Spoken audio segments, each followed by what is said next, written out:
Morning everyone, it is 10:25 on Saturday the 14th of June.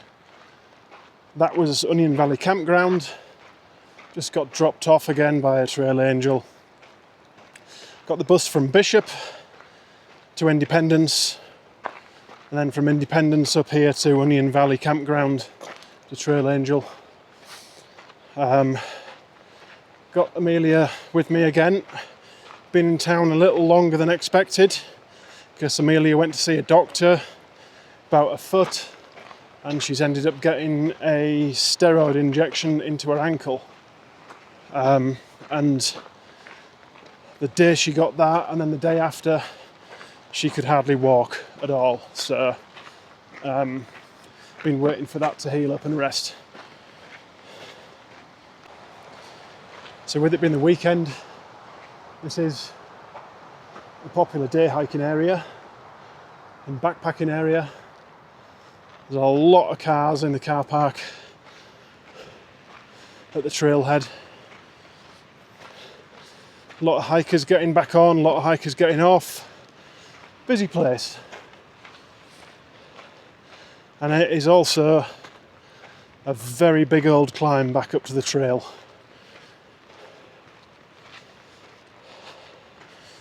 Gone from being quite low elevation in Bishop, basically on the desert floor, to we've just come up a mile from the desert floor to Onion Valley Campground. So altitude is going to be a factor, probably today and tomorrow. Just keep an eye on any symptoms of altitude sickness like nausea, headache, blurry vision, all that sort of thing.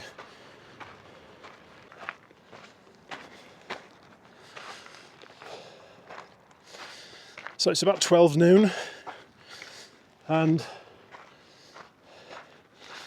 I'm hiking on my own again. It's really, really difficult for two people that hike at completely different paces and that carry different amounts of food to be able to hike together in the Sierras. So Amelia, I said, had a steroid injection in her ankle a few days ago. So she is, at the moment, she's going to spend the night at this first lake, which I'm just leaving now, just to give her ankle a little bit more time to rest and to try and get acclimated again to the altitude. So I'm going to carry on. And we've both got buckets of food waiting for us at Muir Trail Ranch.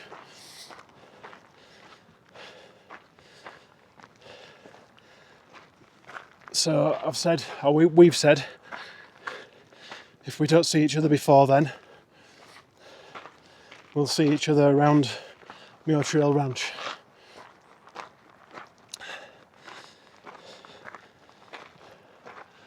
I'm going to try and keep in touch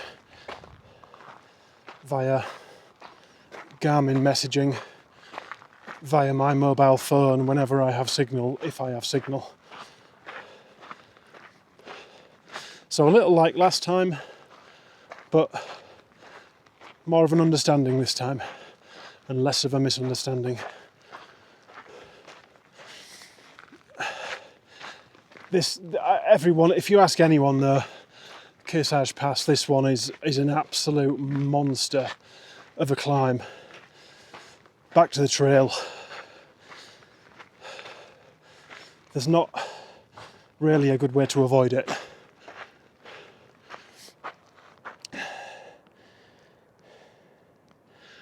But it is beautiful as well.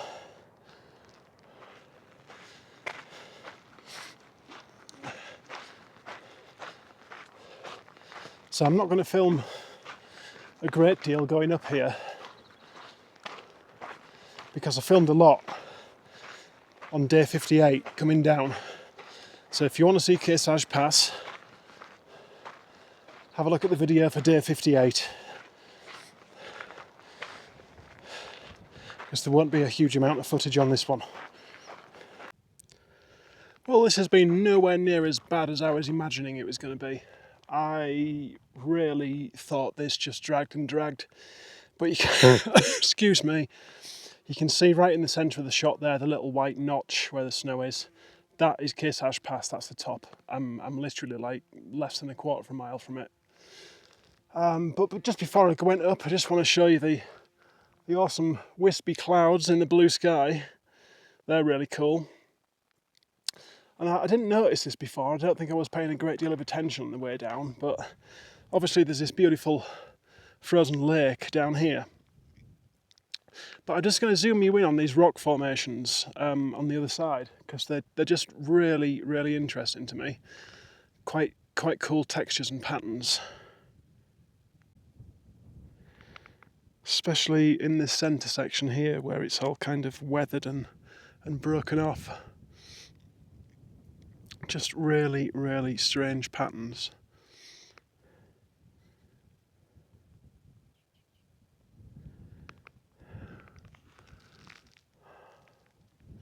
What a beautiful day. Very similar to when I came down, actually. Similar weather. Just a little bit earlier in the day.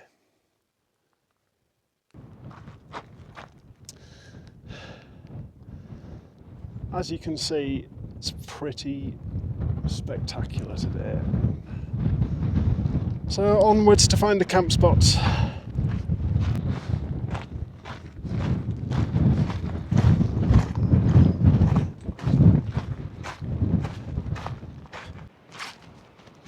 Afternoon, it is 2:30 p.m. I've just finished my lunch. I've changed lunch up a little bit. I got tired of wraps and tuna, and I didn't want to carry avocados around the Sierras. So wraps are really heavy as well. Like a pack of 10 wraps weighs about 500 grams, like half a kilo. They're seriously weighty. So I've got these little tins, tiny little tins of chicken salad, and they come with like a little packet of crackers. I think they're only meant as snacks, but to be honest with you, first time I had one just now, and yeah, pretty nice, quite impressed. About 200 calories for the little tin of chicken salad and the packet of 5 crackers, so yeah, not bad, not bad. That's not all I've had. I've had other stuff as well, don't worry. I'm not wasting away to nothing. I'll show you my lunch spot though, because it was pretty cool. So I was sat right down here on the rock, and just check out the view I had for lunch. I don't think there's many better ones out there in this area. Oh yeah. Beautiful. It's just superb.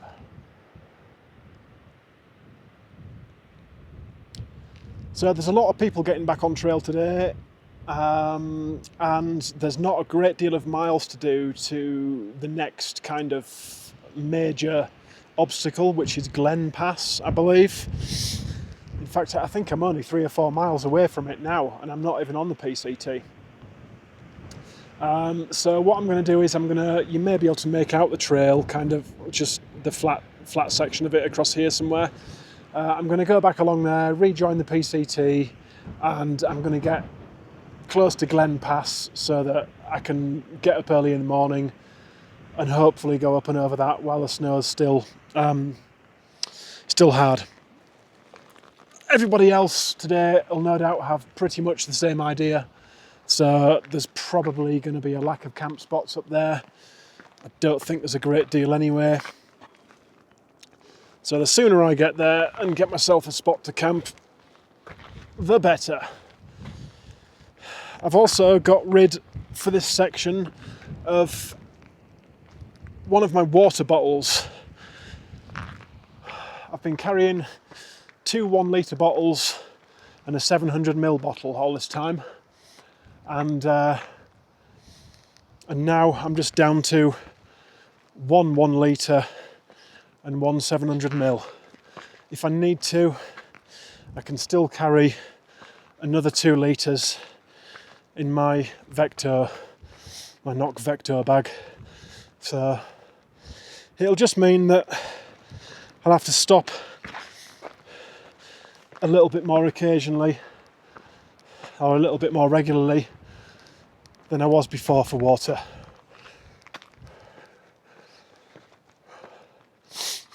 Anyway, I came right down below the trail to find that lunch spot.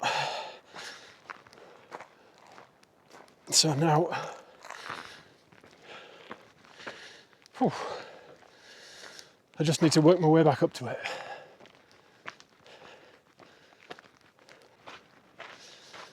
So if you've watched Day 58's video, you may remember that I was saying there was quite a few places you could get off the trail to get to Kearsarge Pass.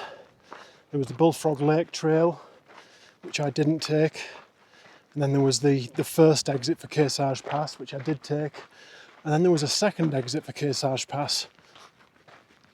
And that is the one that I'm going back in to the PCT now on. So I'm very, very close to rejoining the main trail. Just a little bit further on from where I left it a few days ago. Nice big heart-shaped knot in that tree.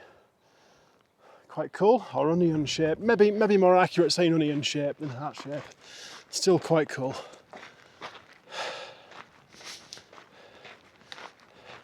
Yes, it's like a nice little introduction.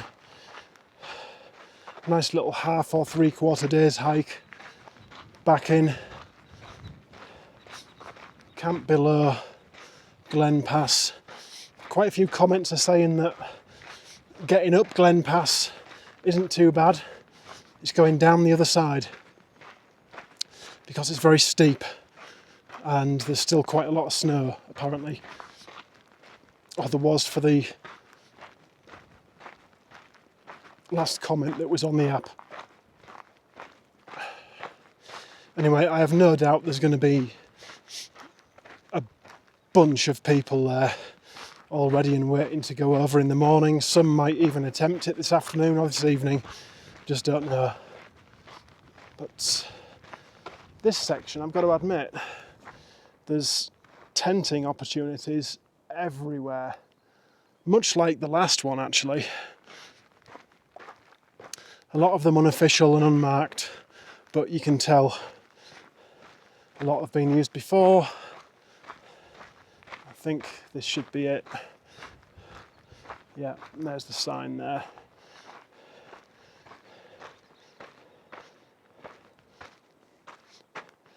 So Charlotte Lake, Vidette Meadow, and then Ray Lakes. There is a loop hike in the area, the Ray Lakes Loop, which is extremely popular. And there's still the warning notes up about bear activity.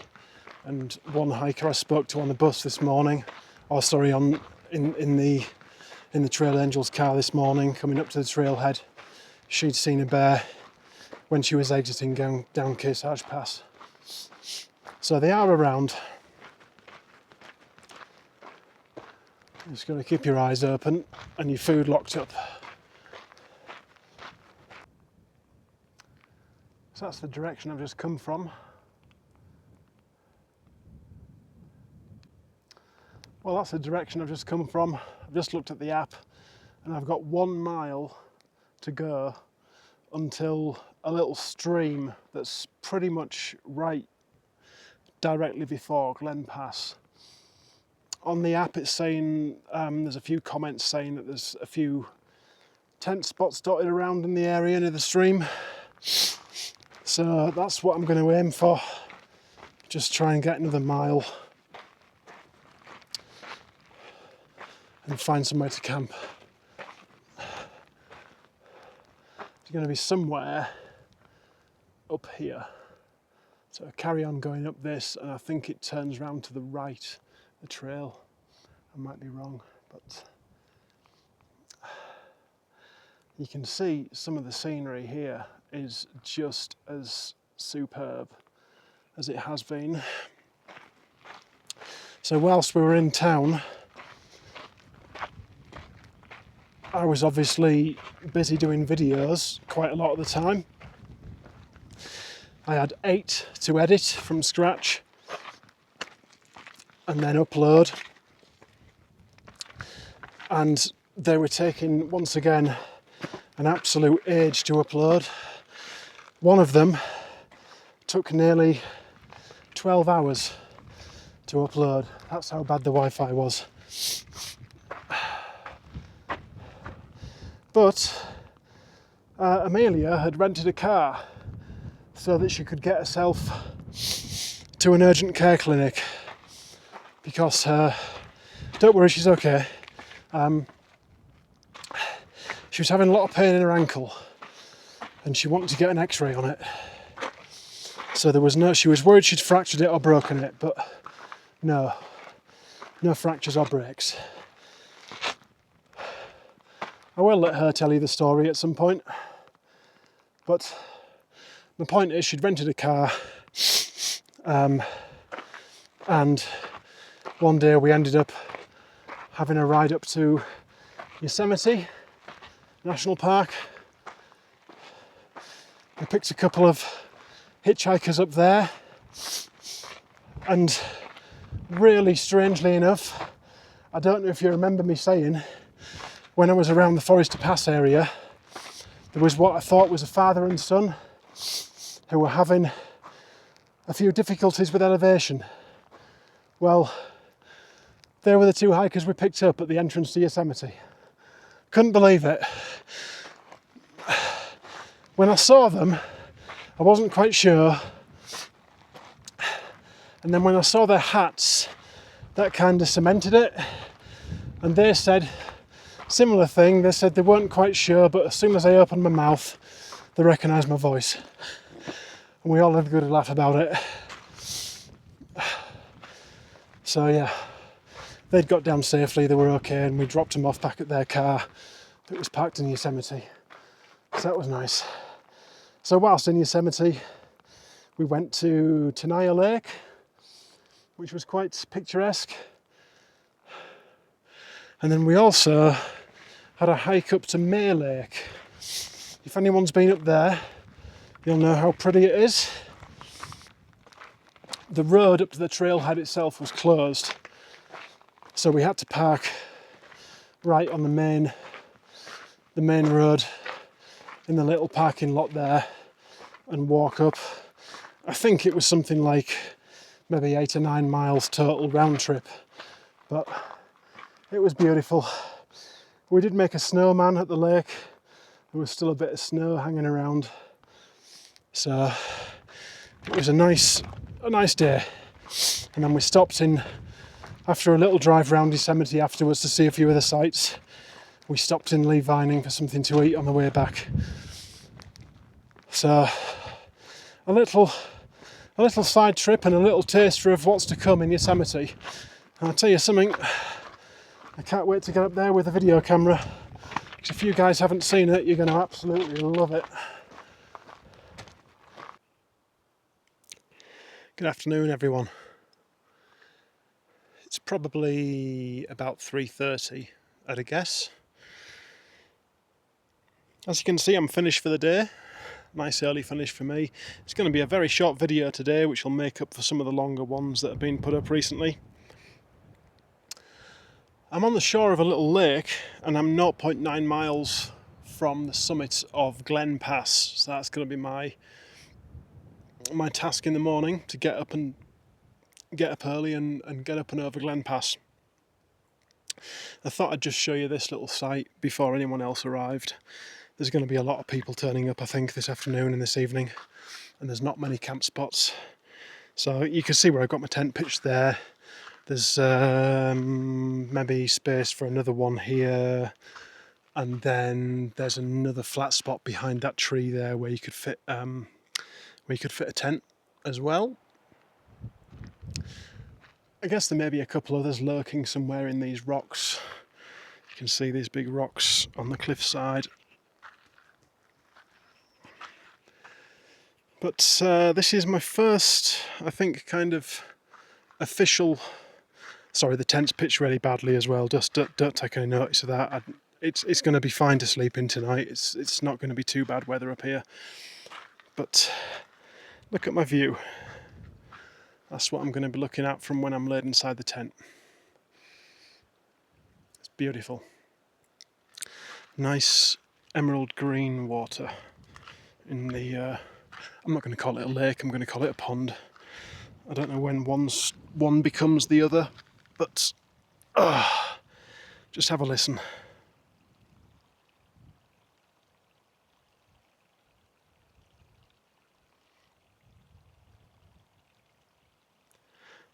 There's nothing apart from wind, me, and trickling water, which I need to go and get some of because I'm completely out of water.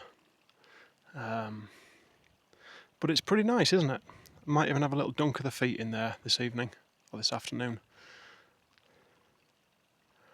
Yeah, quite pleased.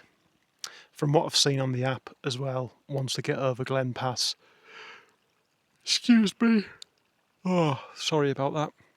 Didn't sleep too well last night, and I was actually sick during the night as well. Not sure what caused that, but feeling much better today, just quite tired. Yeah, once I get over Glen Pass tomorrow, it looks like there's quite a few lakes. So there should be some nice alpine scenery and some nice views to come in the next few days.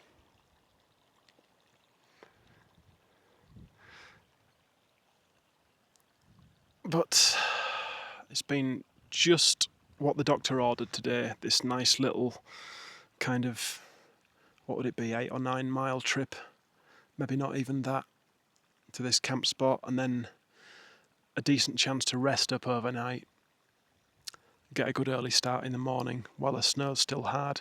Because I've just come through, you can probably see some patches of snow here. I've just come through some of those to get to this camp spot, and your feet are just going straight through. It's just so soft. So maybe it wasn't a bad thing spending a few more days in Bishop than planned, because it's just given the chance for the snow to melt a little bit more and recede a little bit more. Anyway, that's me done for now, guys. I am going to go over there and get some water filtered. Then I'm going to get things ready at the tent, and then I'm just going to sit here and chill. Nice.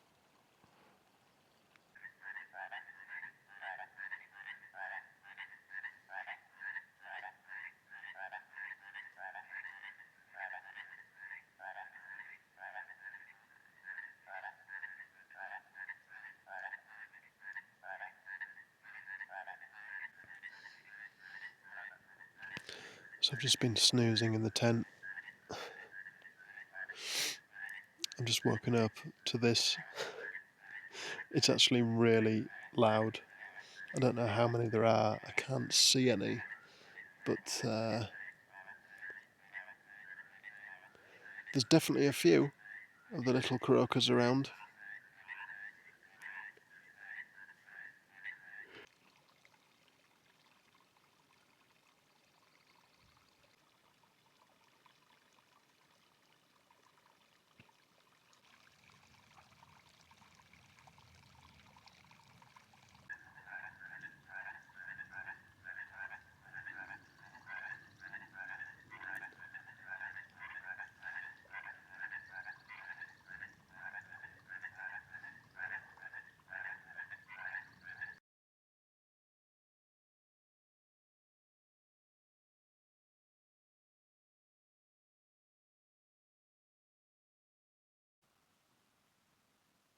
So it's about 7:45 p.m.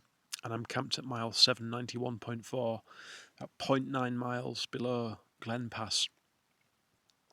My hot chocolate water has just boiled, so I'll be having that very shortly. These frogs on this little pond or lake or whatever you want to call it, they're so loud, and they just kind of, one of them sets off croaking, and then they all follow, and there's loads of them as well. I've just been stood right next to one, and I could hear the croak as plain as day and as loud as anything, and I could not see it. I just couldn't find it at all. So I tried, but I couldn't get any footage of whatever it was. Anyway, I'm going to make my hot chocolate and then have an early night tonight, have a decent sleep, get up early tomorrow morning, and hopefully get up and over Glen Pass and show you some of the scenery that's waiting for us on that side of the mountain.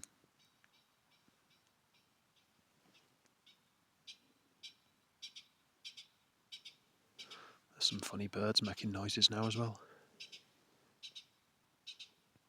Anyway, hot chocolate time. See you later, guys.